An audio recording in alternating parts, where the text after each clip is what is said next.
Hello दोस्तों, कैसे हैं आप सभी लोग। आशा है आप लोग बहुत अच्छे होंगे और अपने जीवन में काफ़ी खुश होंगे, प्रसन्न होंगे। तो दोस्तों, स्वागत है आप सभी का आपके अपने ही चैनल जिसका नाम है ज्ञान मंत्र, और जहां हम लोग करते हैं कुछ ज्ञान की बातें।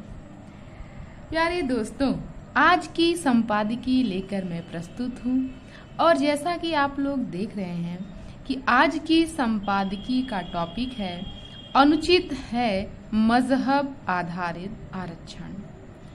तो आरक्षण का जो मामला है वर्तमान परिप्रेक्ष्य में एक गंभीर मुद्दा है। आरक्षण की जो व्यवस्था जिस उद्देश्य से बनाई गई थी, क्या वह उद्देश्य पूरा हो रहा है या फिर आरक्षण का दुरुपयोग भी हो रहा है। इन सब बातों पर चर्चा अक्सर ही हम लोग करते रहते हैं, और जिसमें कभी कभी हमें ये देखने को भी मिलता है कि कहीं न कहीं आरक्षण का दुरुपयोग भी हो रहा है, जो कि नहीं होना चाहिए। इससे समाज में एक असंतोष की भावना उत्पन्न होती है कि जो उद्देश्य होना चाहिए वह उद्देश्य पूरा भी नहीं हो रहा है और समाज में एक असमानता की स्थिति बन रही है। तो बिल्कुल आरक्षण पर एक गंभीर विचार विमर्श होना चाहिए सरकार के द्वारा, विद्वानों के द्वारा, जिससे कि समाज में सामंजस्य की स्थिति बन सके। तो दोस्तों, आज का जो मुद्दा है वह आरक्षण है, वो भी मजहब के आधार पर। तो क्या कुछ इस टॉपिक के माध्यम से संदेश देने का प्रयास किया गया है, तो काफ़ी इंटरेस्टिंग आज का सब्जेक्ट है। तो चलिए दोस्तों, देखते हैं कि आज का टॉपिक हमें क्या कुछ सिखाने वाला है। गरीबी और अभाव पंथ मजहब आधारित नहीं होते। भारत भी धर्म, पंथ, मजहब या रिलीजन विश्वासी समूहों के करार का परिणाम नहीं है। यह संप्रभु संवैधानिक सांस्कृतिक राष्ट्र है। पंथ मजहब आधारित आरक्षण या विशेषाधिकार समता के मूल अधिकार का अतिक्रमण है। संविधान के अनुच्छेद 15 में पंथ, मूलवंश, जाति, लिंग या जन्म स्थान के आधार पर भेद का निषेध है, मगर यहाँ मजहबी आधार पर आरक्षण है। कर्नाटक सरकार ने मुस्लिमों को मिलने वाले 4% पंथ आधारित आरक्षण को उचित ही समाप्त किया है। कर्नाटक सरकार में 4% आरक्षण मिल रहा था मुस्लिमों को, जिसे उन्होंने समाप्त कर दिया है। उन्हें आर्थिक रूप से कमजोर वर्गों के 10% कोटे में शामिल किया गया है। मुस्लिमों को मिल रहा 4% आरक्षण अब वोक्कालिगा और लिंगायत में समायोजित कर दिया गया है। इस पर राजनीति गर्मा गई है।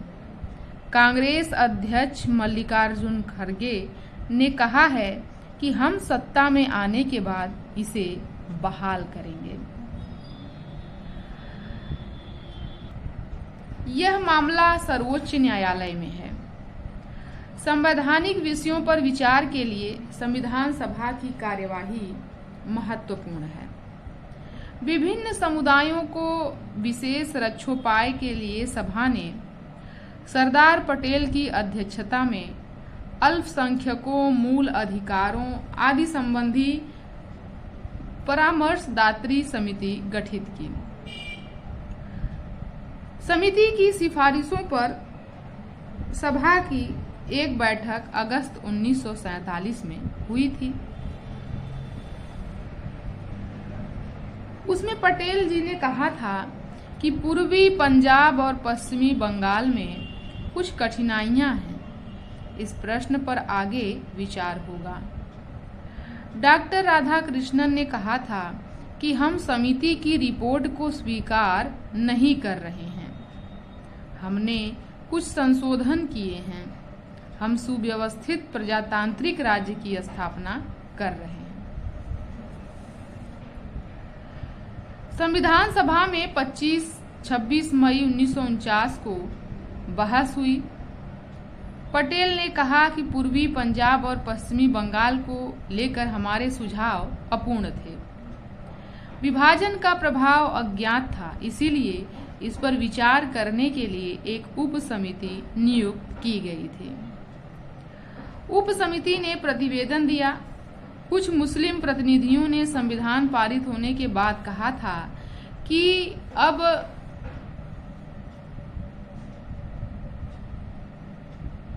सब रक्षण समाप्त हो जाने चाहिए, यह अल्पसंख्यकों के हित में है। पटेल ने कहा कि एक असांप्रदायिक राज्य के लिए और अल्पसंख्यकों के हित में अच्छा यही है कि वे बहुसंख्यकों की सद्भावना तथा न्याय बुद्धि पर विश्वास करें।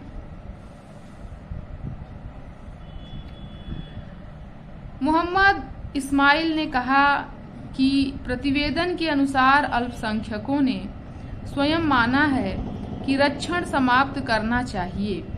मैं नहीं जानता कि समिति कैसे संतुष्ट हो गई। मेरा दावा है कि समूचा मुस्लिम समुदाय रक्षण छोड़ने के पक्ष में नहीं है। एक वर्ग को दूसरे वर्ग से अलग करने के लिए मजहब को आधार बनाने में कोई हानि नहीं है।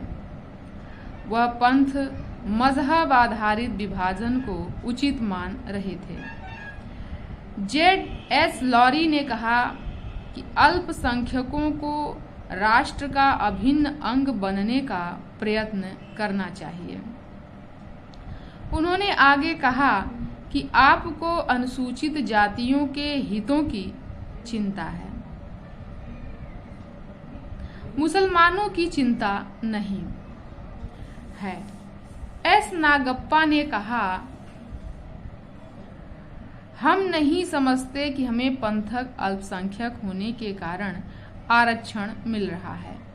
हमारे साथ दुर्व्यवहार हुआ, फिर भी हम धर्म पर अड़े रहे। हम अनुसूचित जातियों ने देश पर अरब से आक्रमण नहीं किया है। नजीरुद्दीन अहमद ने कहा कि मुस्लिमों के लिए स्थानों का रक्षण मुस्लिमों के लिए ही हानिप्रद होगा। सभा के उपाध्यक्ष डॉक्टर H.C. मुखर्जी ने कहा कि हम मजहब आधारित अल्पसंख्यकों को मान्यता नहीं दे सकते।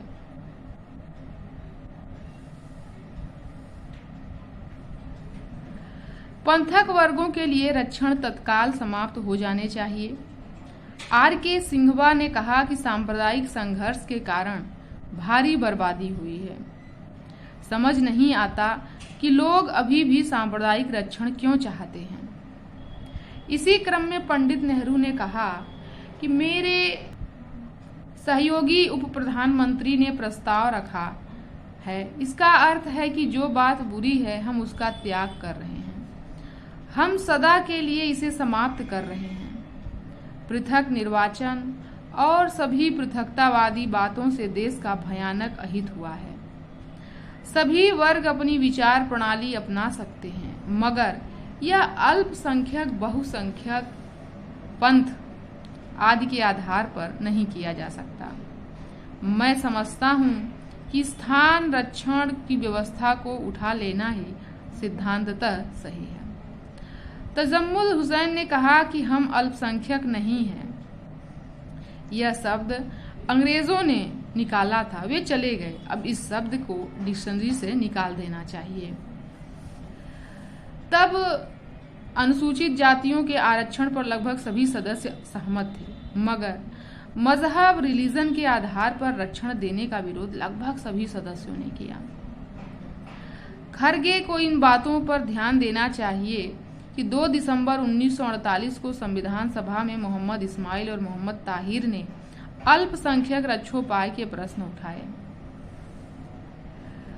मौलाना हजरत मोहानी ने आवेश में आकर कहा कि अगर किसी के दिमाग में है कि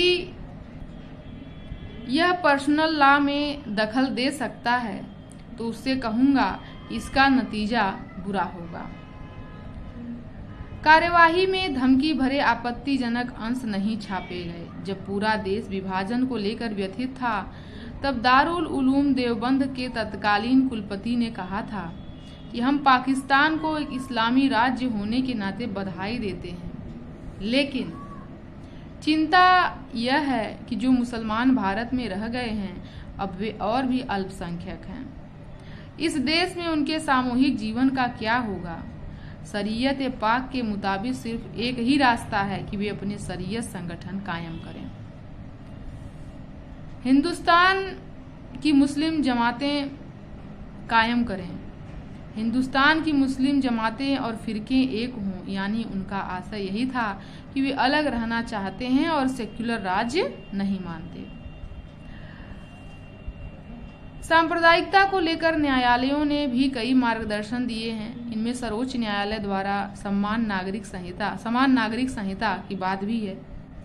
2005 में सर्वोच्च न्यायपीठ ने अल्पसंख्यकवाद की प्रवृत्ति पर रोक लगाने का परामर्श दिया कि रिलीजन मजहब के आधार पर अल्पसंख्यक दावों को महत्व देने से विशेष संरक्षण की मांग को बढ़ावा मिलेगा। मजहब आधारित सिद्धांत से एक नए विखंडन का सामना करना पड़ सकता है। संविधान सभा और न्यायालयों के निर्देश मार्गदर्शी हैं। संविधान निर्माता एक मजबूत राष्ट्र चाहते थे। कर्नाटक मामले में संविधान सभा की बहसें मार्गदर्शी और राष्ट्रहितकारी हैं। वस्तुतः पंथ मजहब आधारित विशेषाधिकार राष्ट्रीय एकता अखंडता के शत्रु हैं।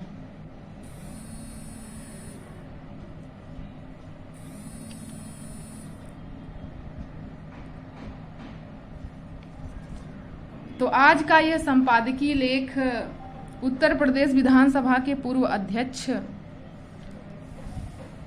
जिनका नाम है हृदय नारायण दीक्षित जी का यह लेख काफ़ी अच्छा था।